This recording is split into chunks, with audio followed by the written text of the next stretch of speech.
for coming to see me. I wasn't expecting this many crowd. So I'm going to talk about game theory a little bit, and then a little bit about some applications to Cold War, so that that might be just preview to movie.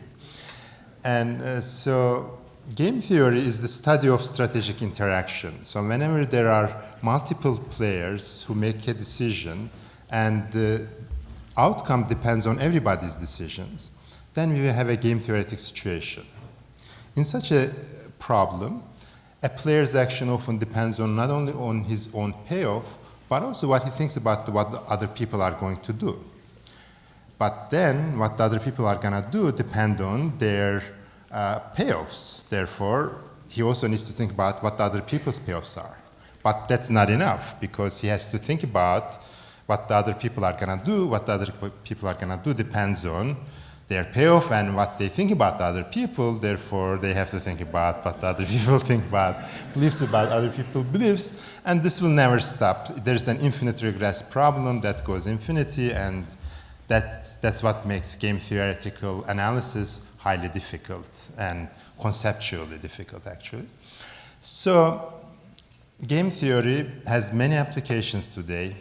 So in social sciences, game theory is the main tool that's used in economics. So in any theoretical paper, you will have to have some game theoretical model. You will have, and political science, sociology, that can go on. In engineering, in computer science, obviously, game theory is a fun, important concept, but also in aeroastro and many other game theoretical engineering problems. So in business, obviously it's very central. In law and economics, even in medicine, when you do cancer research, you use game theory.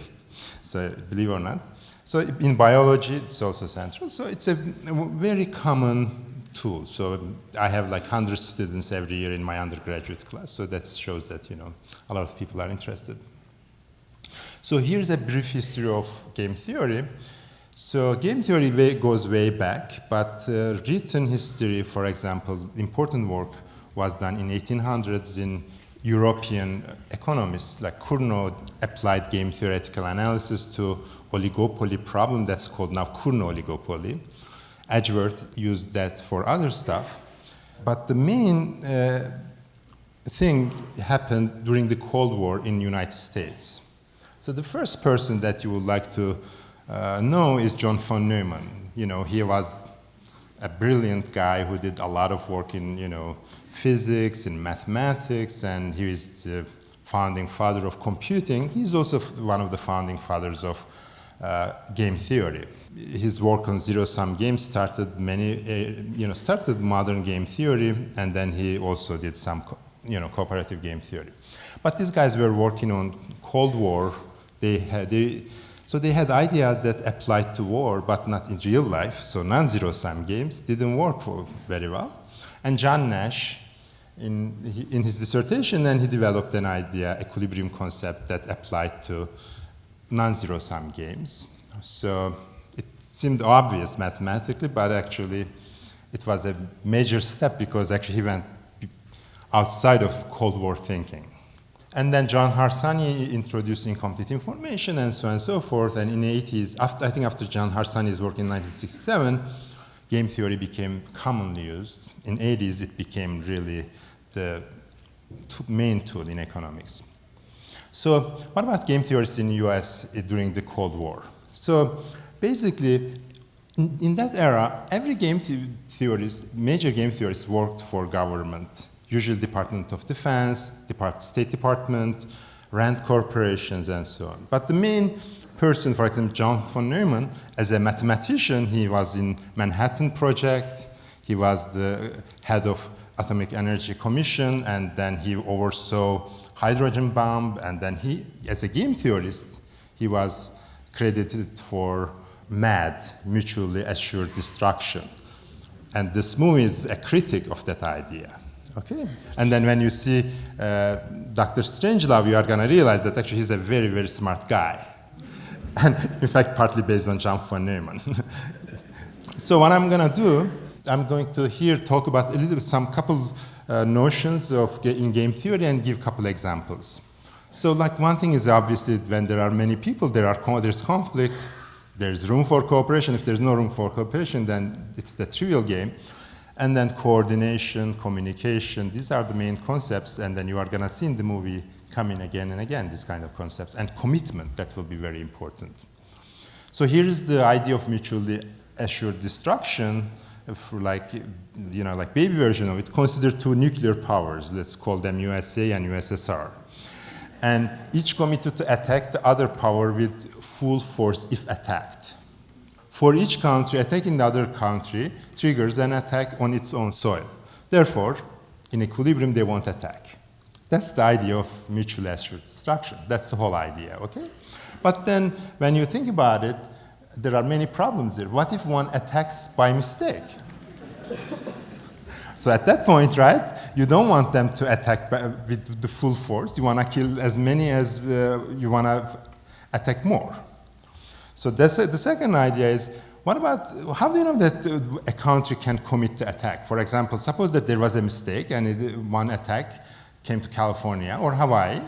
Why would US attack and start a war? Maybe they would call back saying that we understand it was a mistake, we are not going to attack, but this is the last time. But if people expect that, then, then they will attack next day, maybe Arizona, I don't know. So then how can you commit? That's another question. So here's what I'm going to do. I'm going to give these examples with some simple things. So let's call something called doomsday mission. Suppose that USSR has a doomsday mission that will destroy the entire world. So suppose that any attack in USSR automatically triggers the doomsday mission. So then what would happen? And this is common knowledge, meaning that US knows that and so on. How can you solve this game as a game theorist? You do backward induction. So first of all, if USSR attacks the USSR, then doomsday mission is triggered and the US is destroyed. So US doesn't want that. So knowing this, US doesn't attack. That's very simple. But we made a lot of assumptions here. So let's change it without commitment. Suppose that USSR has doomsday mission that will destroy the entire world, but after an attack, USSR decide whether to trigger the doomsday mission. And this is common knowledge. So what will happen? Well, suppose there is an attack. And then USSR will think, well, if I destroy the entire world, I'm going to die too. So they wouldn't use the machine. Knowing this, US attacks USSR. So let's make this one. This shows the power of commitment, okay? And then the next one, let's think about the common knowledge, the information aspect of it, the communication aspect of this problem. Suppose that USSR has a doomsday mission that will destroy the entire world. Any attack on USSR automatically triggers the doomsday mission. This time it's automatic, there's commitment. But US is not aware of the doomsday mission. Assumes that USSR is not committed to attacking back. So how would you solve this problem?